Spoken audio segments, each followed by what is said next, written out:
Habíamos leído lo último que habíamos visto en el estudio bíblico.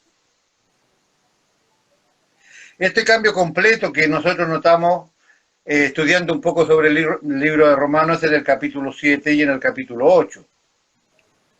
Decíamos que estos capítulos son muy importantes porque el Señor nos da aquí, en el libro de Romanos, muestras del proceso del hombre desde que el hombre fue creado por Dios, pero lejos de la naturaleza de Dios, hasta la iglesia como edificio santo y maravilloso, que es la cúlmine, nosotros, qué maravilloso, la iglesia de Cristo. La iglesia de Cristo es el proceso que la humanidad tiene desde Adán, que pecó, todo este proceso evolutivo que ha tenido como sociedad. Dios prepara un grupo de personas para convertirlos en su iglesia, para pulirlo de tal manera que cuando la suma total de esto esté hecho, esto era lo que Dios quería para la sociedad, que pudieran tener una relación fluida con su creador, y que porque el hombre fue creado al principio con la capacidad de contener a Dios mismo. Y Dios creó al hombre con la idea totalmente determinada de que el final de todo esto es que Dios quiere vivir con el hombre allá en su presencia. Entonces la iglesia es todo este proceso del hombre mejorado. Nosotros somos el proceso de Dios mejorado. Claro, cuando termine el proceso, porque hoy, ahí vio, más o menos, pero nosotros vamos a terminar siendo el proceso de la humanidad mejorado. La iglesia de Cristo es como va a terminar siendo. Mire lo que dice acá. Estos capítulos son muy importantes porque el Señor, como en todo el libro de Romanos, muestra todo el proceso del hombre, desde el hombre creado por Dios, pero lejos de su naturaleza, hasta la iglesia como edificio vivo y santo, que es, como le digo, el fin de la cuestión. La iglesia termina siendo lo que Dios quería para el hombre. Espectacular. Yo soy parte de la iglesia, usted es parte de la iglesia, los hermanos que están conectados son parte de la iglesia, espectacular. O sea, nosotros estamos en el proceso que vamos a terminar siendo lo mejor de la sociedad para poder vivir con Dios en el cielo. Óyeme, dígame si eso no es maravilloso. El proceso del que hemos hablado, es decir, sacar al hombre de ese domo imaginario, con todos los detalles que hemos visto, está descrito claramente en el capítulo 7 de Romanos. En el capítulo 7 de Romanos tenemos al hombre perdido, bajo el dominio de Satanás, lejos de Dios, creado a imagen de Dios, pero muy lejos de la naturaleza de Dios. En el capítulo 8, esa misma persona ya salió de ese domo imaginario. Se recuerda que yo le había dicho que usted y Pablito habían sido tomados del medio y lo habían puesto al lado afuera, ¿para qué? Para que pudiesen escuchar la voz de Dios. Ustedes como ejemplo, ¿no es cierto? Todos nosotros hemos sido tomados por Dios, puestos allí al margen afuera de ese domo imaginario para que pudiésemos escuchar la voz de Dios. Y ya salido de ese domo, en lugar de gobierno del maligno, la vida de Dios comienza a vaciarse en nosotros. El Espíritu Santo empieza a vaciar la vida de Dios en nosotros, que ya estamos fuera de ese domo y fuera del gobierno del maligno. Y a partir de eso la persona comienza a cambiar, comienza a darse cuenta de su verdadera naturaleza y descubre quién es realmente. Cuando Dios empieza a mostrar que Él nos creó a imagen y semejanza, que fuimos creados para contener a Dios, de que la persona del Espíritu Santo se puede manifestar en nosotros, que como les decía en el estudio pasado, el corazón del hombre ni siquiera está del todo perdido, hay algo dentro que al hombre todavía le hace buscar la verdad, buscar a Dios. Por eso existen tantas religiones falsas, porque el diablo intenta impedir que el hombre se acerque a Dios y ha inventado cuanta mugre ha encontrado por allí para que la gente, en esa necesidad de buscar a Dios, termine en cualquier creencia. A partir de eso, entonces, la persona comienza a cambiar, comienza a darse cuenta de su verdadera naturaleza y descubre quién es realmente. Es así que comenzarán a darse los cambios muy rápidamente en ellos. Y eso es maravilloso. Cuando usted llega a la iglesia y el Espíritu Santo te empieza a trabajar, vos cambiás rápidamente. No necesitas 5 o 10 años en la iglesia para cambiar, ¿eh? ¿Cuánto le llevó al apóstol Pablo cambiar? 3 días. Los 3 días en Damasco, cuando estaba ciego, 3 días le demoró en cambiar. Recuerde que la definición de arrepentimiento es cambiar de mente. Es importante que usted tenga fresco esto y presente todo el tiempo. Yo decía hace un rato que usted tiene que tener en cuenta esto, que arrepentimiento no es gritar, no es patalear, no es echarle la culpa a otro. Arrepentimiento significa lisa y llanamente cambiar de mente. En el hipotético caso, yo nunca en mi vida me he emborrachado, pero en el hipotético caso que yo tuviera problemas de alcoholismo, cuando mis amigos vienen y me vuelven a invitar para yo, automáticamente yo diría, arrepentimiento es cambiar de mente. Yo antes hacía esto, no, ahora no lo voy a hacer más, porque antes vivía tirado, vivía empobrecido, lo que le hacía falta a mi esposa me lo tomaba yo, como ahora yo he pensado distinto, yo ahora ya no lo hago, claramente no lo hago. Veamos una vez más el versículo 5 de Romanos 8. Porque los deseos de la carne piensan contra las cosas pero los que son de la carne piensan en las cosas de la carne, pero los que son del espíritu en las cosas del espíritu. Piense por favor en el significado de la palabra metanoeo. Cuando nos referimos a la carne, no necesariamente debe ser todo malo. Hay cosas que son de la carne y que son buenas. Por ejemplo, decíamos, identificando cualquier problema que nosotros tengamos, voy a tratar de nunca más hacer lo que hacía, en el hipotético caso de esta persona que tomaba alcohol, por ejemplo, ¿cierto? No, me emborraché demasiadas veces en mi vida, nunca más volveré a hacer esto. Voy a hacer el esfuerzo de nunca más volver a tomar. Otro, voy a tratar de nunca más volver a mentir. Otro pudo decir, voy a tratar de nunca más volver a enojarme. Nunca más el diablo conseguirá que yo me enoje. Otro puede decir, nunca, nunca más engañaré a mi esposa. Nunca más lo haré. Piense en el pecado que quiera. Eso es carne. Eso son buenas intenciones, pero sigo siendo carne. ¿Cuál es el resultado de esto? Inevitablemente la muerte. ¿Por qué? Porque terminará mintiendo, enojándose, engañando a su esposa, tarde o temprano. Porque el hombre no podrá vivir esto sin la ayuda del Espíritu Santo. No podrá cambiar, no podrá dejar de mentir, de pelearse, de enojarse o de engañar a su esposa, no logrará así la ayuda del Espíritu Santo. No lo puede lograr por sí mismo, porque la carne siempre muere. Aunque el deseo de no hacer algo malo es bueno, sigue siendo carne. Por eso digo que no todo lo que de la carne viene es malo.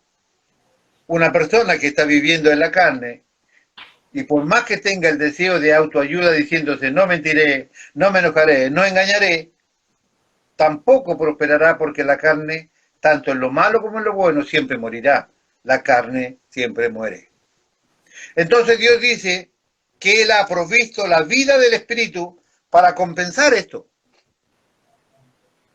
Como Dios sabía que esto no es posible sin la ayuda del Espíritu Santo, ha preparado la vida del Espíritu en nosotros para ayudarnos a que podamos sí conseguir esto de nunca pelear, de nunca enojarnos, de nunca engañar, que son los ejemplos que estábamos utilizando.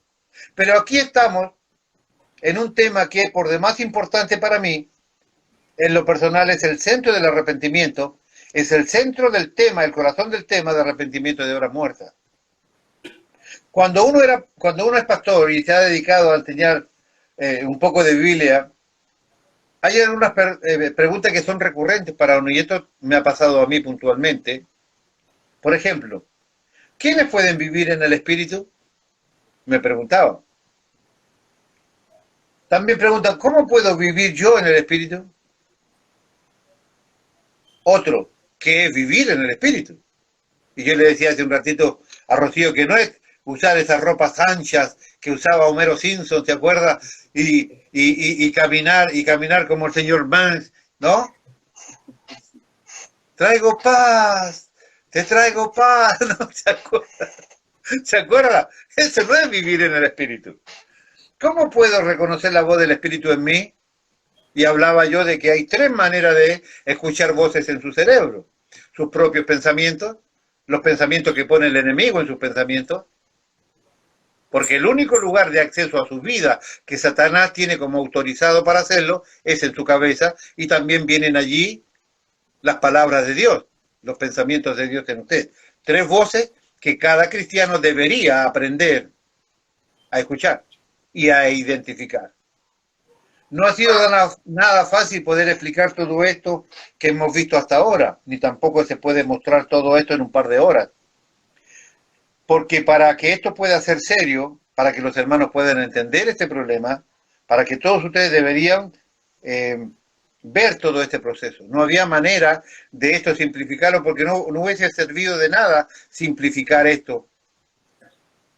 Vamos por parte, dijo Aaron Kominsky, ¿no? Yo debo entender lo que Dios ha hecho para entender lo que Él me pide. Ponga atención. Yo debo entender lo que Dios ha hecho para poder entender lo que Dios me pide. Si usted no sabe lo que Dios ha hecho, usted nunca entenderá lo que Dios le está pidiendo. Nunca. He tratado de explicar desde el punto de vista de Dios lo que significa que un hombre se convierta. Le he explicado y le he dejado absolutamente claro cuando un hombre verdaderamente se arrepiente. Y hemos podido observar a través de la enseñanza que hemos visto a miles de personas que creímos que se habían convertido y nunca se convirtieron. He tratado de explicar desde el punto de vista de Dios lo que significa que un hombre se convierta, porque esto nunca sucedió, que un hombre se convierta, nunca sucedió por un esfuerzo personal, tampoco sucedió por hacer una oración repetida de otro, tampoco sucedió por repetir frases hechas, ni tampoco sucedió por llorar y patalear un poco. Sí, te engañé, amor mío, nunca más, perdóname. Y resulta que el tipo con un ojo está mirando para cómo es que la hermana se va por allá por la puerta del templo, ¿yo? ¿Me entiende? Entonces, una conversión no sucedió por esfuerzo humano, tampoco por una oración repetida de otro, tampoco por una frase hecha, tampoco por lloriquear y patalear un poco. No sucedió por eso. Hay un proceso de Dios que es mucho más profundo, que tenemos que entender cómo Dios nos ve a nosotros primero. El tema central de estos primeros rudimentos básicos, según Hebreos 6, de arrepentimiento de obra muerta, tiene que ver con el cambio de nuestra manera de pensar. Si no cambiamos nuestra manera de pensar, no nos arrepentimos, ni nuestra vida cambiará de rumbo nunca. Repito, si usted no cambia de manera de pensar, nunca cambiará su vida, nunca cambiará su rumbo, y usted no podrá llegar donde cree que está seguro de llegar. El tema central de estos primeros rudimentos básicos, según Hebreos 6, de arrepentimiento de obra muerta, tiene que ver con el cambio de nuestra manera de pensar. Volvernos a tomar una posición diligente a partir de haber sido ministrados por la vida del Señor en nosotros. Si usted, ya lo hemos dicho hasta el cansancio, si usted quiere arrepentirse, tiene que dejar que el Espíritu Santo trabaje en usted. Nadie se puede arrepentir sin previo trabajo del Espíritu en nosotros.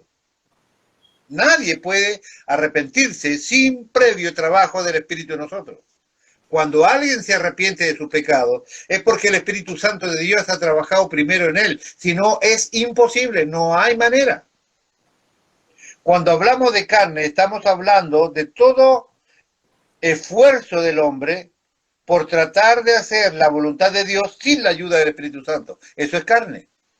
No es necesariamente mentir, matar, robar y engañar.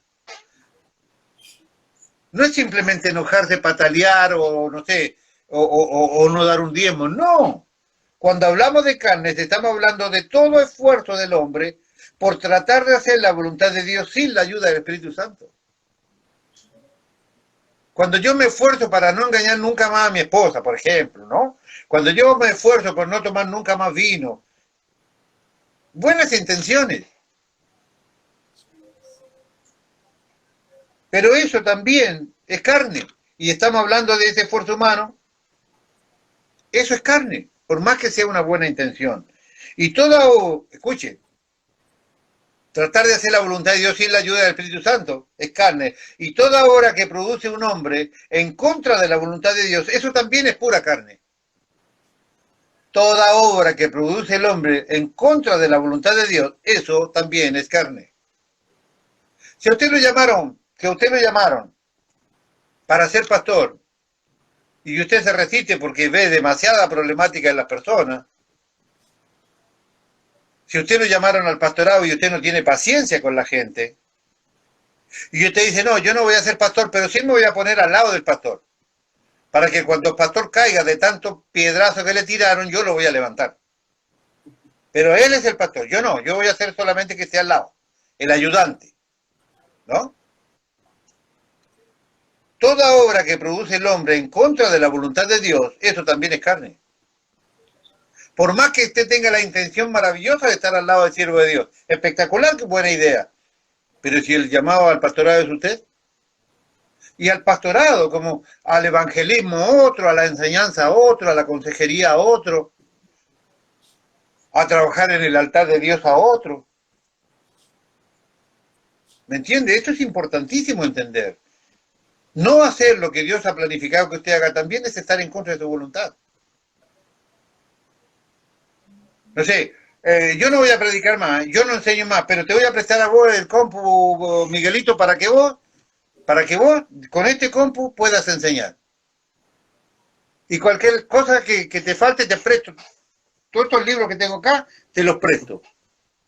Te digo más, te puedo prestar la oficinita para que vos desde acá hagas el estudio, porque acá hay buen internet.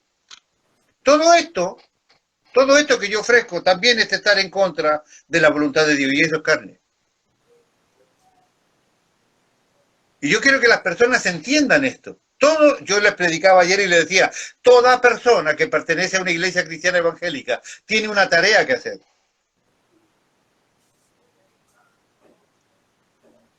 ¿Lo puedo usar de ejemplo, Romero? Usted toca las congas, ¿no?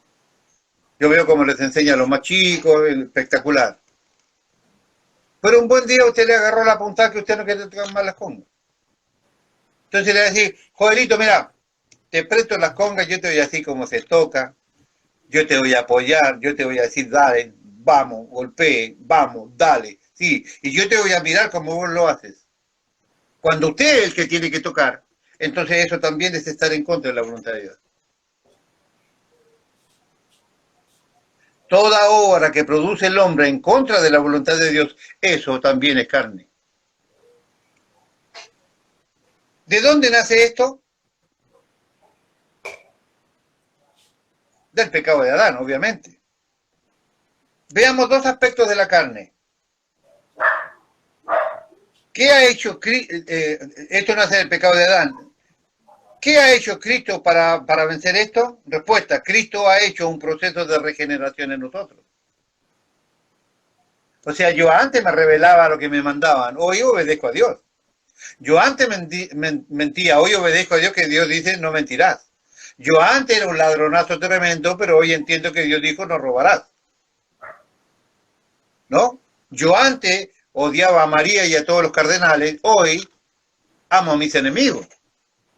Pero no amo desde acá, yo amo desde acá. ¿Me entiende? Cristo ha hecho un proceso de regeneración en nosotros. ¿Dónde empezó la regeneración? Cuando yo cambié mi manera de pensar.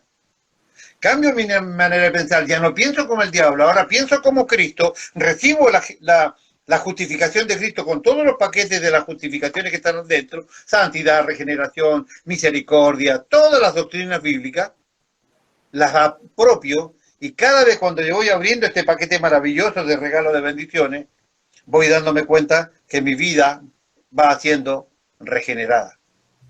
Antes robaba, no robo más, antes tomaba, no tomo más, antes mentía, no miento más, antes me enojaba, no me enojo más, antes, no sé, engañaba a mi esposa, no lo hago más. Proceso de regeneración. Regeneración significa generar de nuevo. Regenerar, ¿no es cierto? No hemos hablado casi nada de la regeneración porque es un tema, este tema es de arrepentimiento de obra muerta, ya vendrá la regeneración. La regeneración implica después de la regeneración empieza después del arrepentimiento. Nadie que no se arrepienta, repetimos, metanoeo, cambio de mente. Nadie que nadie que no se haya arrepentido, nadie que no haya cambiado de mente, puede tener una regeneración. Si usted no puede cambiar de mente, usted nunca será regenerado. Si usted hace 40 años mentía, seguirá mintiendo hoy. Si usted hace 40 años engañaba a su esposa, seguirá engañando hoy. Si usted mentía hace 40 años, usted seguirá mintiendo hoy. Y si usted se enojaba hace 40 años, se seguirá enojando hoy. Y si usted robaba, seguirá robando hoy. ¿Por qué? Porque no hay, dice, la regeneración empieza después del arrepentimiento. Nadie va a cambiar si primero no ha cambiado su manera de pensar. Debemos entender que esto es un tema de gran resistencia espiritual en nuestro medio, porque trae liberación a la gente. Por eso nos cuesta tanto hacer lo que hacemos. Lo que nosotros predicamos, lo que nosotros hacemos y lo que nosotros tenemos como modelo de iglesia, tiene gran resistencia espiritual de parte del enemigo. ¿Por qué? Porque dice aquí claramente que trae liberación a la gente. No predicamos de prosperidad, predicamos de arrepentimiento. No predicamos de que está todo bien, predicamos de que arrepentimiento es cambiar de la manera de pensar. Predicamos de que Cristo nos ha dado la vida del Espíritu para transformar nuestra carne. Debemos entender que esto es un tema de gran resistencia espiritual en nuestro medio porque nos trae liberación a las personas. Es por eso que no debemos sorprendernos de la oposición satánica a esto y a todo lo que hacemos. Lo importante ahora es que usted también sea consciente y responsable sobre esta realidad espiritual de la cual yo le hago mención en este minuto. ¿Usted cree que a mí me sorprende tener dificultades en la iglesia? No. Porque si yo leo la Biblia, en el grupo de los 12, con Cristo mismo presente, habían dificultades. Si Cristo, Cristo, ¿me entiendes? El Hijo de Dios hecho hombre, tenía allí 12, no tenía 50, ni 60, ni 70, 12. Tenía 2 grupetes. 2 grupetes y un ladrón, no sé si le explico. Complicado paquete, ¿verdad? Es por eso que no debemos sorprendernos de la oposición satánica a esto. Lo importante ahora es que usted también sea consciente y además responsable sobre esta realidad espiritual de la cual yo hago mención ahora. No se olviden, hermanos míos. Ahora, ¿quiénes son los que le dan espacio a Satanás? Los que están en la carne. Porque no han logrado cambiar su manera de pensar. Mire lo que sigue. Recordemos, Romanos 8:5. Porque los que son de la carne piensan en las cosas de la carne, pero los que son del espíritu en las cosas del espíritu. Pablo nos está dando aquí una perla espiritual muy importante, simple pero profunda. Ponga atención, Romero. Dice que si pensamos en las cosas de la carne, somos carnales. Usted dirá, oh, qué sorpresa, pero rara vez lo vemos así. Pablo nos está dando aquí una perla espiritual muy importante. Dice que si pensamos en las cosas que son de la carne, vamos a ser carnales. Y si pensamos en las cosas del espíritu, vamos a ser espirituales. ¿En qué pensamos? Es la pregunta del millón. Ponga atención. En pocas palabras, nuestro andar es consecuencia de nuestra manera de pensar. Repito, en pocas palabras, nuestro andar es consecuencia de nuestra manera de pensar. Usted caminará en la misma dirección que usted piensa. Usted caminará, usted vivirá, usted actuará en la misma dirección de lo que usted piensa. Arrepentimiento, cambiar nuestra manera de pensar. ¿Va entendiendo lo que quiero decir, verdad? Si usted trata de cambiar su manera de caminar sin cambiar su manera de pensar, paulatinamente usted irá decayendo y terminará haciendo lo que no quiere hacer. Repito, si usted trata de cambiar su manera de caminar sin cambiar su manera de pensar, paulatinamente usted irá decayendo y terminará haciendo lo que no quiere hacer. Entonces Dios sabe que no se trata por hacer que vienen los cambios. No es por hacer que vienen los cambios, ¿eh? Los cambios vienen por cambiar nuestra manera de pensar. No es que yo voy a cambiar porque me voy a esforzar para no mentir, enojarme o engañar a mi esposa. No, mi cambio va a venir porque yo voy a cambiar mi manera de pensar. Los cambios vienen por cambiar nuestra manera de pensar. Es ese precisamente el concepto del arrepentimiento. Arrepentimiento es cambiar nuestra manera de pensar. Entonces, si yo dejo de pensar en este asunto que me tiene enfrascado, ¿no?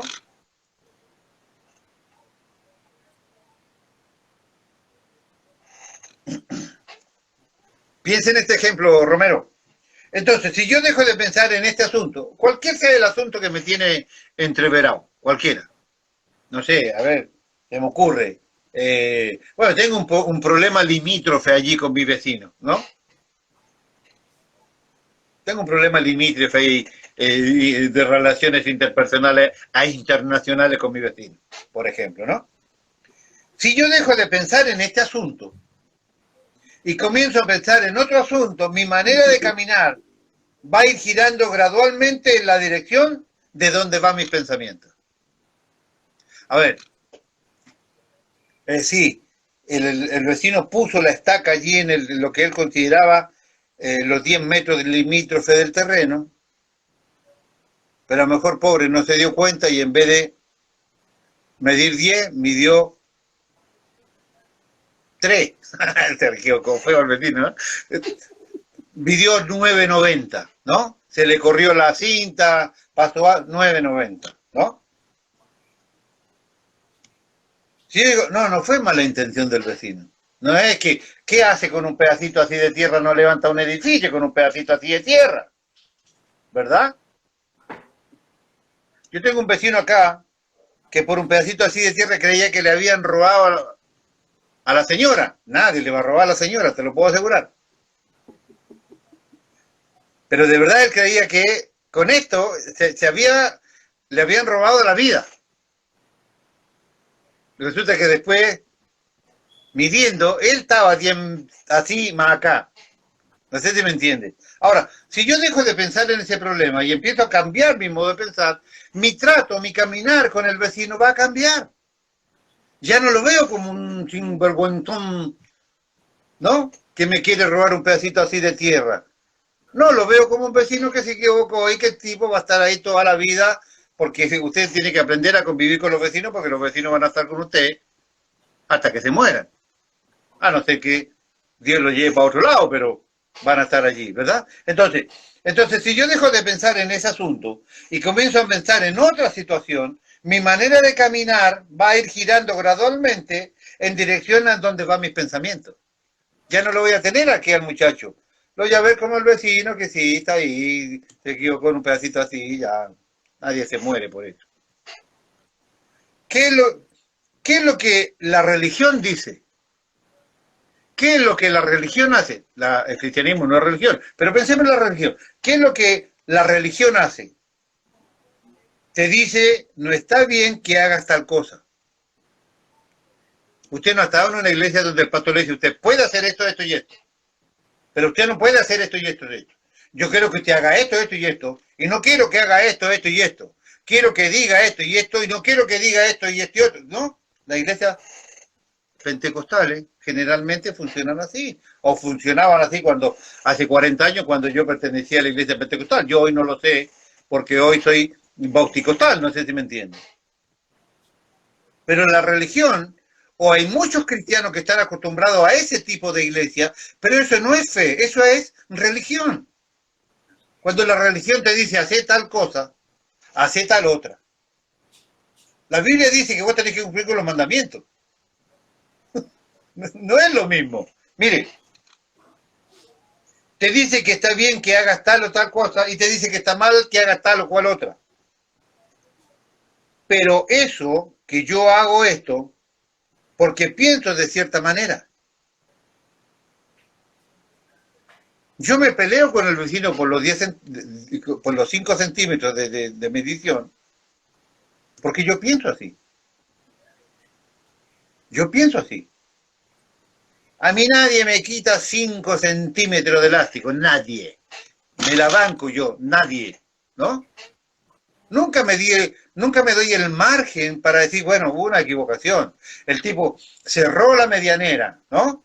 Él puso todos los ladrillos, gastó todo el material. Yo tengo mi terreno cerrado por el trabajo que él hizo, pero encima lo odio al tipo porque se equivocó y me quiso robar un pedacito así de tierra. ¿Me entiendes? ¿Dónde está la valía? ¿Dónde está el agradecimiento de que el hombre se sacrificó y cerró todo el bendito terreno? Siempre voy a recordar que me quiso robar un pedacito, me robó así un pedacito de tierra. Cuando yo cambie mi manera de pensar, mis caminos, mi caminar va a ser diferente y voy a estar agradecido porque el vecino cerró todo el bendito terreno. ¿Se logra entender el ejemplo? Pero ya no hago, pero es que yo hago esto porque yo pienso de esta manera. Si yo cambio ese pensamiento, lógicamente iré dejando de hacer lo que hasta ahora hacía. Lo que dice Dios a través de Pablo es, enfóquense en hacer esto y no se preocupen por hacer aquello que los redireccionaba. Y las consecuencias serán estas. Cuando caminamos en conformidad con lo que el Espíritu piensa, automáticamente estamos caminando en el Espíritu. ¿Qué es caminar en el Espíritu entonces? Es caminar conforme a lo que Dios piensa.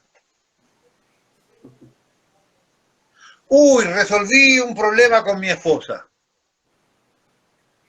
Uy, tuve hay un dicho, leía por ahí ayer, vos sos más frío que abrazo de suegra, ¿no? ¿Me entiendes?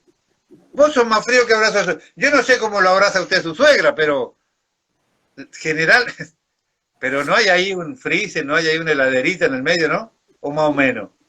Más o menos, ¿no? Bueno, son más fríos que abrazo de suegra, ¿no? Cuando caminamos conforme a lo que el Espíritu Santo piensa, automáticamente estamos caminando en el Espíritu. Cuando usted arregló el problema con su suegra, hipotéticamente, yo no sé, yo sé que usted no tiene problema con su suegra, pero cuando usted arregla el problema con su suegra, usted está caminando en el Espíritu. ¿Por qué? Porque está haciendo lo que el Espíritu Santo manda. Caminar en el Espíritu no es más ni menos que hacer lo que el Espíritu piensa. En esta ley del Espíritu de vida es por donde viene todo el gozo, la paz y la justicia, que es lo que Dios nos decía que era parte de su reino. O sea, cuando usted camina en el Espíritu porque está caminando por lo que el Espíritu Santo le pide, usted usted es parte del reino porque usted está viviendo la justicia, el gozo y la paz de lo que está haciendo. ¿Dónde comenzó eso? En su cambio de manera de pensar. Cambia tu manera de pensar. Al cambiar tu pensamiento, cambia tu manera de vivir, tu manera de relacionarte. Ya no haces lo que antes hacías, estás dando un vuelco, solucionas el problema con tu suegra, estás caminando automáticamente en el Espíritu. Y al caminar en el Espíritu, es parte del reino que Dios establece en la tierra, el cual se caracteriza por la justicia, el gozo y la paz.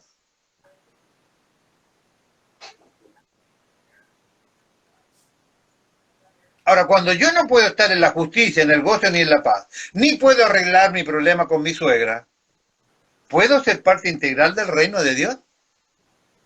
Obviamente que no. Continúo. Desglosaremos este capítulo en algunos versos que son muy importantes y nos va a ayudar a entender más este asunto que trato, de verdad que deseo que usted entienda. Romanos 8:6, porque el ocuparse de la carne es muerte, pero el ocuparse del Espíritu es vida y paz, dice la versión Reina Valera 60. Mismo texto, Biblia latinoamericana de hoy, mismo texto, 8:6 de Romanos. Porque la mente puesta en las cosas, porque la mente puesta en la carne es muerte, pero la mente puesta en el Espíritu es vida y paz. Nueva versión internacional, versión 84, año 1984. Mismo texto, Romanos 8:6 dice, La mentalidad pecaminosa es muerte, mientras que la mentalidad que proviene del Espíritu es vida y paz. Mentalidad, mente, mente, mente, mente, ¿no? La NTV, Nueva Traducción Viviente, Romanos 8:6, mismo texto. Por lo tanto, permitir que la naturaleza pecaminosa les controle la mente lleva a la muerte, pero permitir que el espíritu les controle la mente lleva a la vida y a la paz. Escúcheme, con esta versión es más claro no se puede, ya está. O sea, ¿quién controla su mente? Sigo mejor. Mejor sigo, Romero, Cuchi. Cuando aquí dice que la mente puesta en la carne es muerte, en el griego dice literalmente porque la mente de la carne es muerte. O sea, la carne tiene su propia mente, te lleva con su propia forma, te maneja con sus propios caprichos y te lleva siempre a la muerte. Cuando aquí dice que la mente puesta en la carne es muerte, en el griego dice literalmente porque la mente de la carne es muerte. La mente es la parte diligente del alma, es donde está el volante, donde está el timón, donde está lo que gobierna todo. Es la forma, es donde forma la personalidad del hombre, todo lo que él es. Así que cuando dice la mente, estamos englobando todo lo que el alma es decir, la misma persona y la personalidad del ser humano. En el capítulo 8, la mente es natural. Acuérdense, en el 7 estaba el hombre perdido. En el capítulo 8 habla de la mente, pero en este caso, en el capítulo 8, la mente es neutral. No se inclina ni hacia Dios ni se inclina hacia el diablo. Es natural. Entonces, si yo llevo mi mente a pensar en las cosas del espíritu, empiezo a desarrollar en mí una mente espiritual. Si yo llevo mi mente a pensar en las cosas del espíritu, empiezo a desarrollar en mí una mente espiritual. Esa mente espiritual, cuando se hace consciente en mí, me enseña a caminar espiritualmente.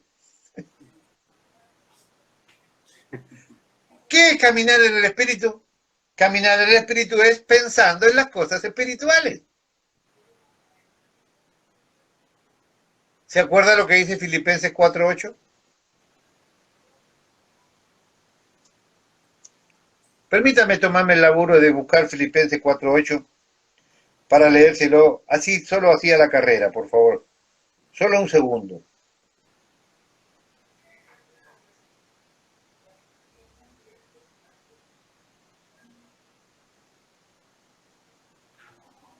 Dice así, mire.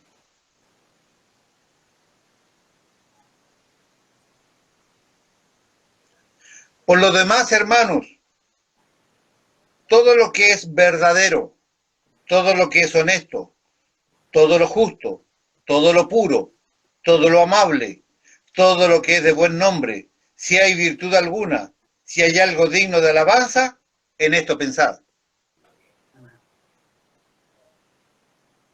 Repito, por lo demás, hermanos, todo lo que es verdadero, todo lo que es honesto, todo lo que es justo, todo lo que es puro, todo lo que es amable, todo lo que es de buen nombre, si hay virtud alguna, si alguno es digno de alabanza, en esto pensad.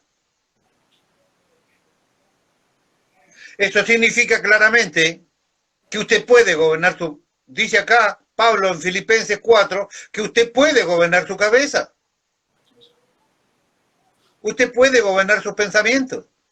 Usted puede gobernar su temperamento y su carácter si usted se lo dispone y empieza a pensar en las cosas del espíritu. No es que yo pierdo el control y salí corriendo detrás de la vecina. No, esto es mentira eso. No es que yo perdí el control y se me enredaron un juego de destornilladores en la fábrica y salí a la rastra con ellos. No es que me olvidé de pagar el boleto del tren y me metí colado y vengo desde el fondo del tren escapando hasta adelante, rogando de poder llegar a Constitución antes que el guarda me alcance. No. Usted decide lo que tiene que hacer. Usted decide cómo vivir. Y por donde vayan sus pensamientos caminará usted. Usted no puede pensar en el bien y terminar haciendo el mal. Usted no puede pensar en el mal y terminar haciendo el bien. Sus pensamientos van conforme a su caminar. Y su caminar va conforme a sus pensamientos. Esa mente espiritual, cuando se hace consciente en mí, me enseña a caminar espiritualmente. ¿Se da cuenta? El cambio no es haga esto, como dice la religión o algunas iglesias, sino que a partir de cambiar mi manera de pensar, por su punto de vista, porque su punto de vista es otro, su vida comienza a cambiar. No, yo no puedo ir más colado en el tren. Yo conocí a algunos que quiero mucho, que ahí en la estación agarraba, buscaba, pero yo, ¿qué busca, loco? ¿Qué busca? No, una caja de cartón vacía. ¿Y para qué? Ya verá, ya verá. Agarraba una caja de cartón vacío, se la ponía bajo el brazo. ¿A dónde va? No, soy vendedor ambulante. ¿Cómo vendedor ambulante? Si hoy no andas vendiendo. Ah, pero que vendedor ambulante, yo no pago, yo me paso por vendedor ambulante. Vendedor ambulante las pinzas.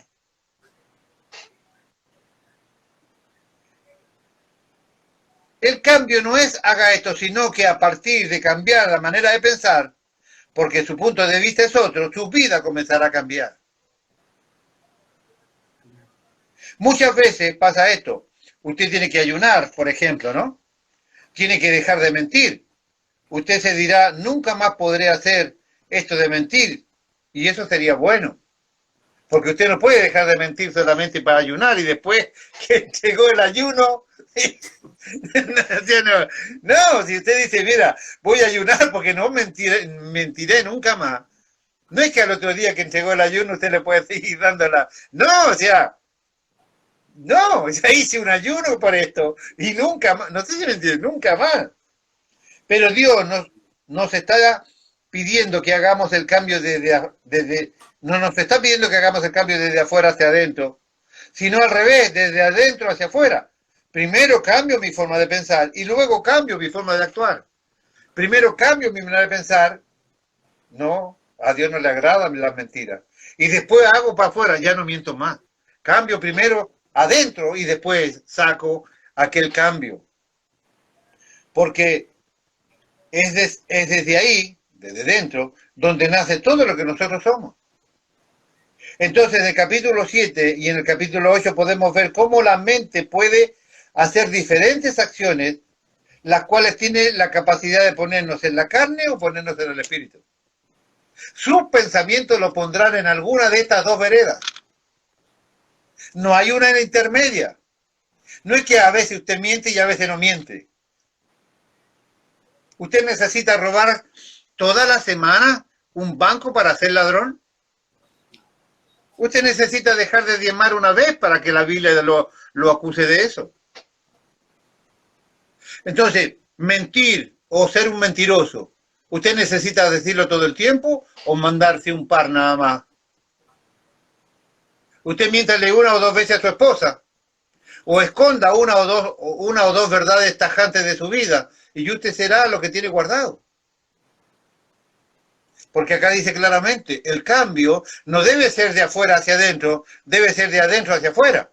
Si hay cosas que usted no ha resuelto, no ha clarificado, si hay cosas que usted no ha confesado, usted no ha empezado el cambio. Usted no puede agarrar la caja de cartón y decirle al guarda soy vendedor ambulante, porque usted no es vendedor ambulante. Sigo. Entonces, en el capítulo 7 y en el capítulo 8 podemos ver cómo la mente puede hacer diferentes acciones, las cuales tendrán la capacidad de ponernos en el espíritu o en la carne. Usted, sus pensamientos lo van a situar en alguna vereda. Esto está en la mente. La capacidad de ponerte en donde corresponda. Por eso le leí Filipenses 4:8. Porque su mente, si usted la controla por el Espíritu Santo, usted es espiritual. Pero si usted se deja gobernar por la carne, usted es carnal. Y manifiestas son las obras de la carne que son, ¿no? La hemos leído el otro día.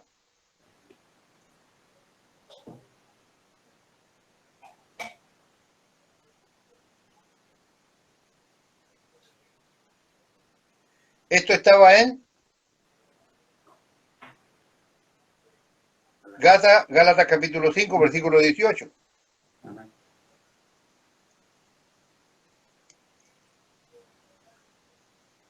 Pero si dice versículo 18, pero si sois guiados por el Espíritu, no estáis bajo la ley. Manifiestas son las obras de la carne que son adulterio, fornicación, inmundicia, laxivia, idolatría, hechicería, enemistades, pleitos, celos, iras, contiendas, disensiones, herejías, envidias, homicidios, borracheras y orgías y cosas semejantes a estas. O sea, esto y un montón de otras cosas que se parecen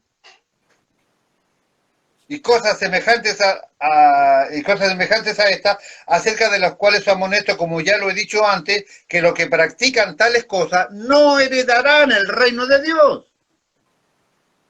Obra de la carne. Esto está en la mente. Si usted, por ejemplo, la única manera que tiene de pensar en las cosas, esto es espectacular. Esto es espectacular. Esto es para que usted haga una reflexión, Romero, escuche. Esto está en la mente. Si usted, por ejemplo, la única manera que tiene de pensar en las cosas del Espíritu es estar en la reunión del día domingo, aquí fui malo, reconozco que acá fui malo. Pero ponga atención igual. Si usted, por ejemplo, la única manera que tiene de pensar en las cosas del Espíritu es estar en la reunión del domingo, orar en la reunión del domingo, cantar en la reunión del domingo, escuchar la palabra y cada tanto después de eso conectarse a algún estudio bíblico, si ese es el único momento de la semana que usted piensa en las cosas del Espíritu, ¿hacia dónde dirige sus pensamientos los otros 6 días de la semana? Porque ese día sus pensamientos estarán direccionados a lo espiritual. Y usted caminará por lo espiritual. Pero ¿y los otros 6 días? ¿Para dónde direccionan los pensamientos los otros 6 días? Porque donde usted direccione sus pensamientos, en las cosas que usted piense, será su caminar y usted hará lo que está conforme a sus pensamientos. Cambia nuestra manera de pensar. Eso producirá un andar. Recuerde que yo voy a terminar caminando hacia donde mis pensamientos me dirijan. Yo voy a terminar caminando hacia donde mis pensamientos me dirijan. ¿Cuál es el problema de la vida de reunión, del ejemplo que acabo de poner? Respuesta. El problema es que nos hace creer que por el simple hecho de estar en una reunión, ese tiempo congregado, junto con nuestros hermanos, ya podemos empezar a tener la vida normal y buena que Cristo promete para nosotros. O sea, ir a una reunión y esa reunión cantar, levantar las manos, orar y todo eso, dar la ofrenda y todo lo demás, ya fui un día y estamos creídos que con eso es suficiente para que la vida de Dios, la vida de Cristo, ese espíritu de vida venga sobre mi vida y ya está todo hecho. Yo no he conocido a una persona en mi vida que camine en el espíritu y eso sea el resultado de congregar un día. Nadie hace eso. Nadie cambia su manera de vivir por congregar un día. Siempre ha habido una acción, una decisión de un cambio de un nivel a otro muy profundo de arrepentimiento. De dejar de pensar en, por ejemplo, pensemos en una persona que tiene problemas de rechazo o de depresión. Lo que su carne va a tratar de hacer es que su carne piense constantemente en todo aquello que lo lleva a sentir esa sensación de rechazo y que de alguna manera lo terminará llevando a un estado de depresión.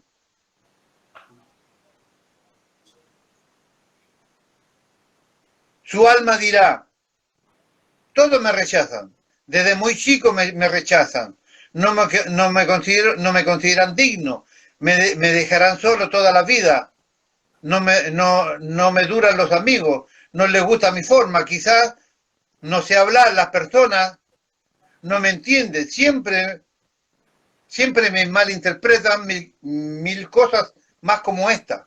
Para que esta persona pueda vivir en el espíritu, literalmente tiene que haber un cambio en su manera de pensar.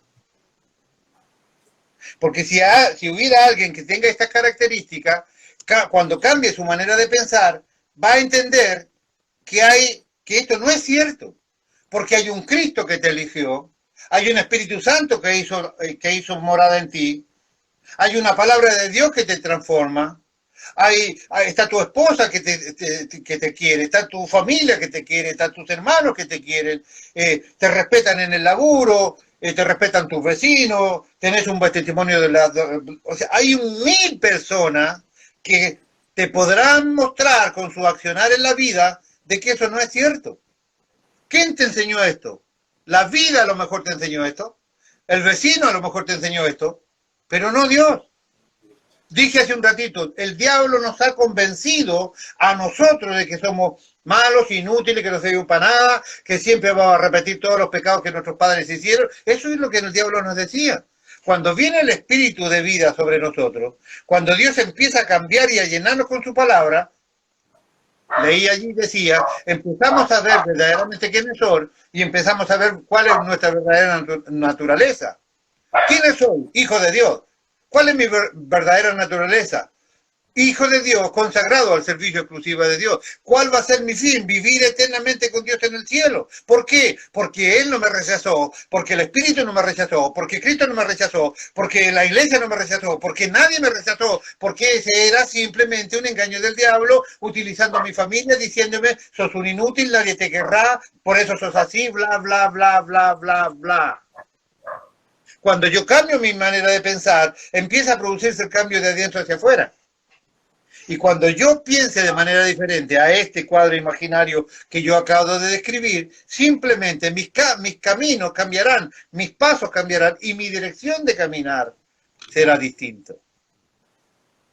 Para que esta persona pueda vivir en el espíritu, literalmente tiene que haber un cambio en su manera de pensar.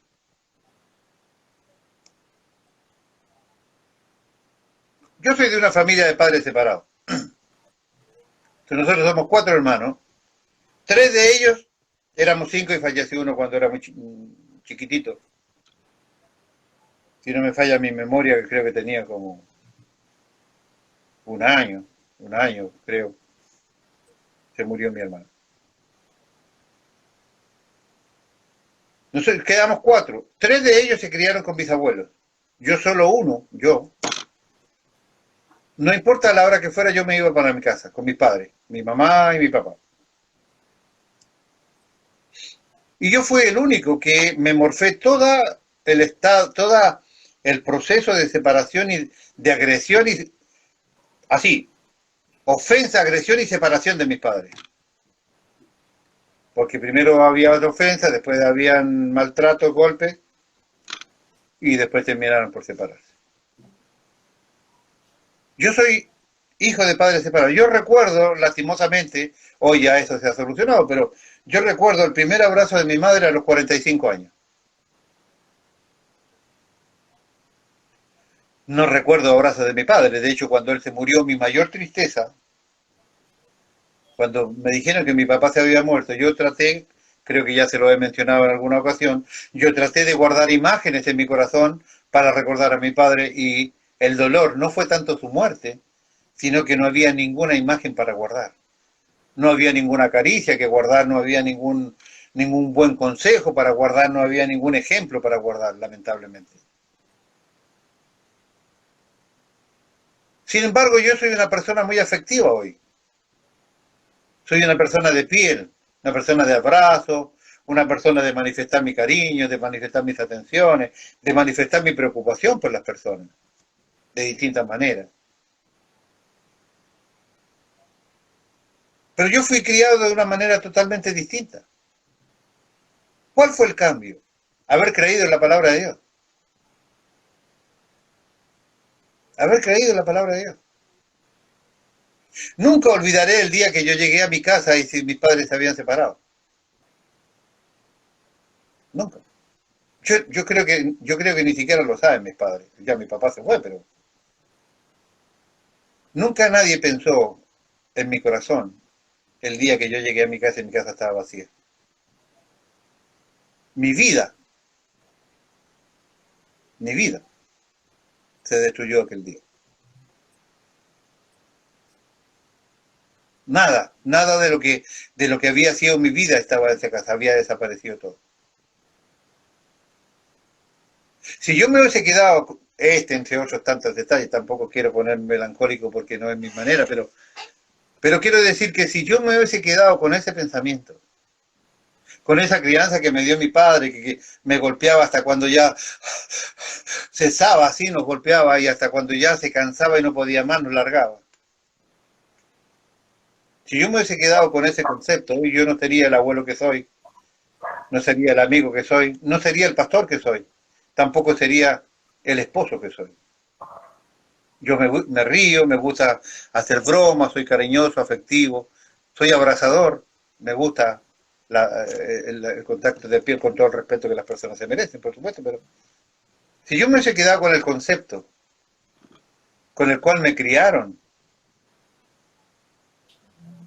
¿qué es lo que marcó mi diferencia? Que yo empecé a leer la Biblia cuando me convertí al Señor. Y su palabra fue transformando mi vida. Antes de ir al seminario, antes de saber un poco de esto, antes de todo esto.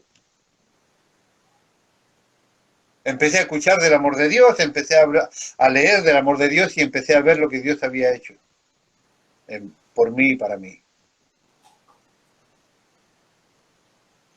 Si en lugar de pensar lo que le falta en sus incapacidades, en lo dicho que ha sido, en lo desdichado que ha sido su vida, empieza a pensar en lo que Dios ha hecho, en lo que la palabra de Dios dice de quién yo soy, realmente delante de Dios para con Dios, en la obra que Cristo ha hecho en mi favor y en mi vida, en que Él me ha elegido antes que yo naciera, el que Él me ha mandado su Espíritu para que me conduzca en mi vida. Si yo comienzo a enfocar mis pensamientos en estas verdades, paulatinamente el diablo tiene menos posibilidades de tumbarme en mi vida o en cualquier área de mi vida. Así yo sigo pensando que mi padre me maltrataba, que soy hijo de padres separados, que mi vida se destruyó cuando yo encontré mi casa vacía. Y que gracias al Señor tenía una novia, que hoy es mi esposa, quien tenía dos padres tremendamente contenedores y me abrieron las puertas de su casa para que yo no terminara siendo un maldito ladrón, drogadicto o algo. Me refugié en la casa de ellos porque mi casa estaba destruida. En mi casa no solamente no habían personas, tampoco había nada dentro. Y fue mi suegro Tito, fue mi suegra Rebeca y mi esposa, que mi novia en ese tiempo Patricia, que hoy es mi esposa, las que me contuvieron de esa semejante desgracia. Pero yo no me quedé en eso. Estoy diciendo con esto que no había justificación para separarse, la había. Mi padre maltrataba a mi madre. Tomaba, se emborrachaba y después había lío, muy feo. Pero si yo me hubiera quedado con esa imagen y no hubiese hecho lo que yo acabo de leer,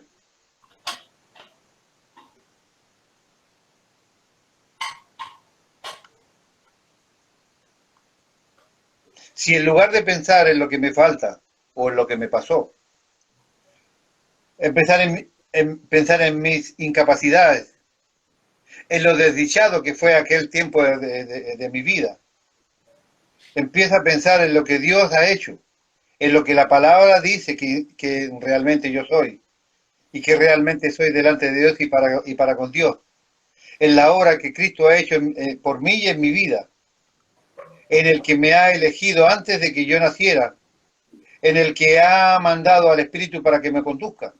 Si yo comienzo a enfocar mis pensamientos en estas verdades, paulatinamente el diablo tiene mucho menos posibilidades de hundirme en mi vida o en cualquier área de mi vida. Gradualmente mi carácter, gradualmente mi caminar, en lugar de ir hacia abajo, porque no veo otra salida, porque nací así, porque viví así, porque me tocó vivir así, porque me tocó este tipo de familia, porque me tocó este tipo de padre, porque me tocó este tipo de experiencia. La única manera que me quedaba era para abajo. Si en lugar de eso yo comienzo a ver y declaro que Dios dice lo que dice acerca de mí y comienzo a declarar todas estas cosas que están en mi favor, todo lo puedo en Cristo que me fortalece. Diga el débil, fuerte soy. Dios es mi pronto auxilio en la tribulación. Es más poderoso el que está en mí que el que está en el mundo. El que tiene oído para oír, oiga lo que el Espíritu dice a la iglesia. El que dice no tengo, diga yo tengo, por una cuestión de fe. Cuando yo comienzo a volcar mi manera de pensar en lo que Dios piensa de mí y no en lo que el diablo me ha hecho creer desde toda la vida, que fui un rechazado, que me fui un ignorado, que nadie me quiere, que todos me odian, que voy a ir a comer gusano, como decía una canción infantil, ¿no? Que el Dios me ha hecho creer que en mi verdadera realidad, paulatinamente mi caminar irá hacia arriba y no hacia abajo, porque Cristo me lleva hacia arriba, hacia la vida eterna con Él. Entonces no se trata de forzarme yo a hacer cosas que no sé hacer. Los que quieren hacerlo en la carne quieren hacer cosas que no saben hacer. Por ejemplo, uso los mismos ejemplos. Yo me voy a esforzar por no mentir, por no mentir. Yo no sé, si yo fuera ese mentiroso, yo no sé vivir sin mentir. ¿Cómo yo voy a hacer algo que no sé hacer? Toda mi vida he mentido, lo único que sé es mentir. No sé vivir sin mentir. Toda la vida he engañado, engañado, engañado, entonces yo no sé vivir sin engañar. Toda la vida he peleado, he peleado, he peleado, entonces yo no sé vivir sin pelear.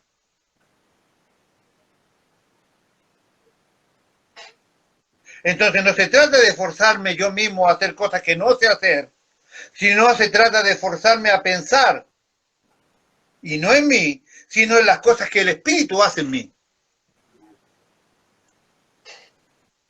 Cambio de mente, cambio de mente, cambio de mente. Cuando yo empiezo a pensar en las cosas del Espíritu y hago de eso una rutina, paulatinamente se rompe esa conexión que me unía a la muerte y al pasado.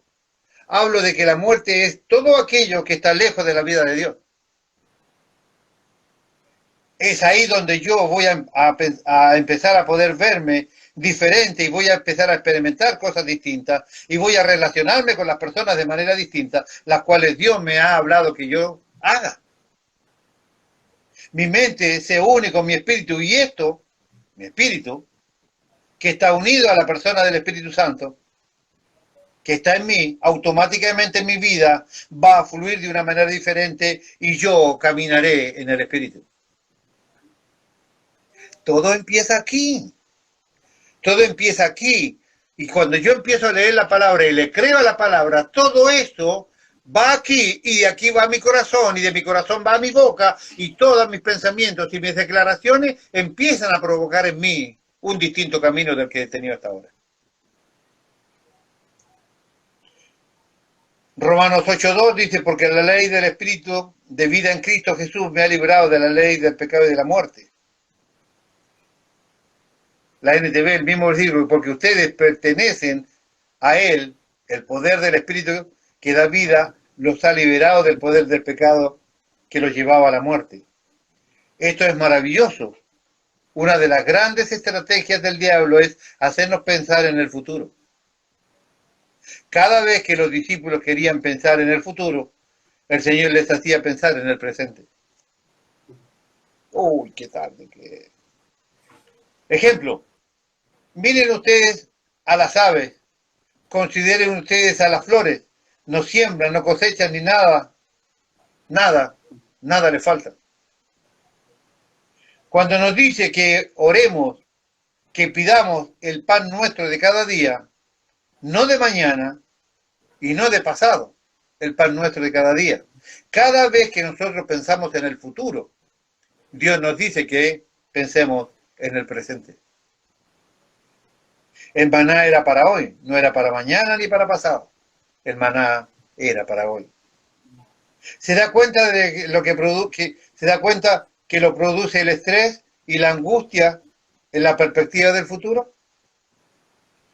Pero cuando mis pensamientos están hoy en Él, hoy disfruto de Dios, hoy experimento a Dios, tengo paz para con Dios. ¿Dónde empezó eso? En mi cambio de mente.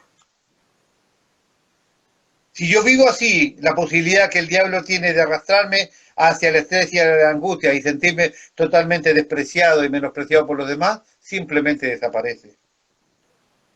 ¿Por qué esto debe ser así? Respuesta, porque solo Dios sabe lo que te deparará el día de mañana.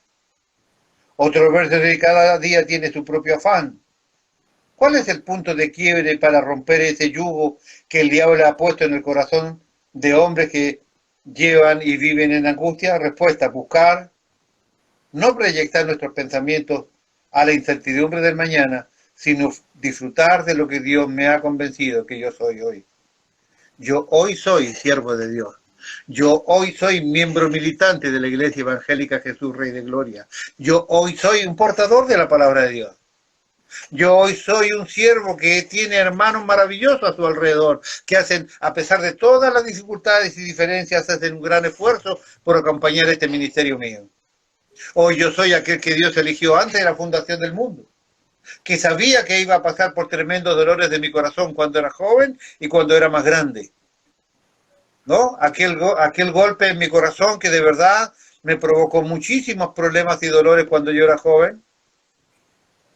Después siguió la vida y fue buena, fue mediana y fue dura muchas veces.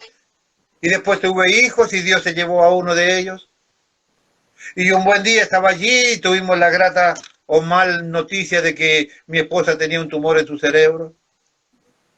Y así han venido dando golpes y golpes y golpes y acá estamos. Simplemente creyendo a la palabra de Dios, lo que dice. Que mi vida está en sus manos. Que la vida de ustedes está en sus manos. Arrepentimiento de hora muerta no es más ni menos que cambiar nuestra manera de pensar para no pedir perdón por aquellas cosas que ya no están en el corazón ni en el escritorio de Dios. Vamos a pedir arrepentimiento de hora muerta cuando en realidad aquellas obras ya no están porque Dios las ha borrado con la muerte de Jesucristo su Hijo. No nos podemos arrepentir de lo que Dios ya ha perdonado en nuestras vidas. Hoy el secreto es vivir una vida nueva.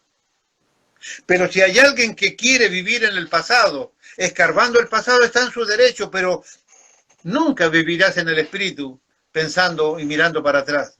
Tampoco te conviene mirar hacia el presente. Hoy somos nosotros hijos de Dios. Hoy somos conocedores de la palabra de Dios. Hoy tenemos la capacidad puntual de conocer su pensamiento. Hace un rato leía yo y dije, la única manera de saber lo que Dios me pide es lo que Dios ha hecho. Y Dios ha hecho todo un plan redentor para mí, para que nosotros seamos el modelo de la cúspide del hombre cuando fue creado allá en el huerto de Edén. Características, pensar como Dios, sentir como Dios, reconocer a Dios, contener a Dios dentro de nuestros corazones, ser trinitarios como Dios es trinitario. Que lo que nos mueve es la adoración a su nombre, que lo que nos obliga es la obediencia a su palabra, que lo que nos identifica, como dice Juan, es el amor entre hermanos. Eso es lo que somos. Para allá vamos. Pero eso comienza cambiando nuestra manera de pensar, dejando que el Espíritu Santo nos convenza de pecado, de justicia y de juicio, que podamos tomar la justificación que Dios nos ha regalado y dejar que la transformación venga a nuestras vidas. ¿Cómo? Cambiando nuestra manera de pensar. Arrepentimiento de obras muertas significa claramente arrepentirnos de todo lo que está muerto, de todo lo que es carne, porque la carne muere, y aceptar de Dios para nosotros todo lo que nosotros somos.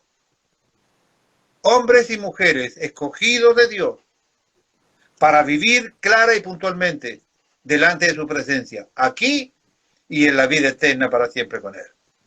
Arrepentimiento de obras muertas significa que nosotros tenemos claramente que vivir conforme al Espíritu. Ayer les decía, Romanos 12, 13 y 14 habla puntualmente de que la iglesia es el cuerpo de Cristo.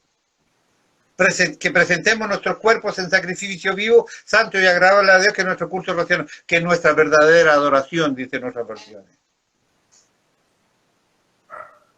Presentéis todo un grupo de mentes y cuerpos diferentes, unidos en un solo sacrificio, que es la iglesia de Cristo. Nuestro Dios no quiere más altares personales.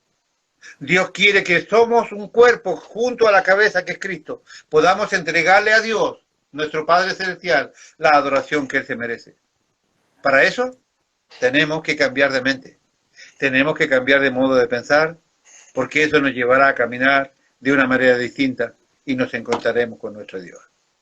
Arrepentimiento de obras muertas conlleva entender lo que Dios hizo y entender lo que nosotros debemos hacer. Vivir en el Espíritu para la gloria de Dios. Espero que esta primera doctrina de Hebreos 6, seguiremos con la próxima, nosotros podamos de verdad vivir cada día entendiendo lo que significa la palabra metanoeo, cambiar nuestra manera de pensar. Cuando venga la tentación, yo ya no pienso así. El diablo se encontrará con que ya no tiene nada en nosotros en donde anclar su mugre para arrastrarnos hacia el pasado. Hoy simplemente somos templos de Dios viviente, parte integral de la Iglesia de Cristo, unida a la cabeza que es el Señor Jesús. Espero que les haya gustado y fundamentalmente les sirva. El Señor les bendiga mucho.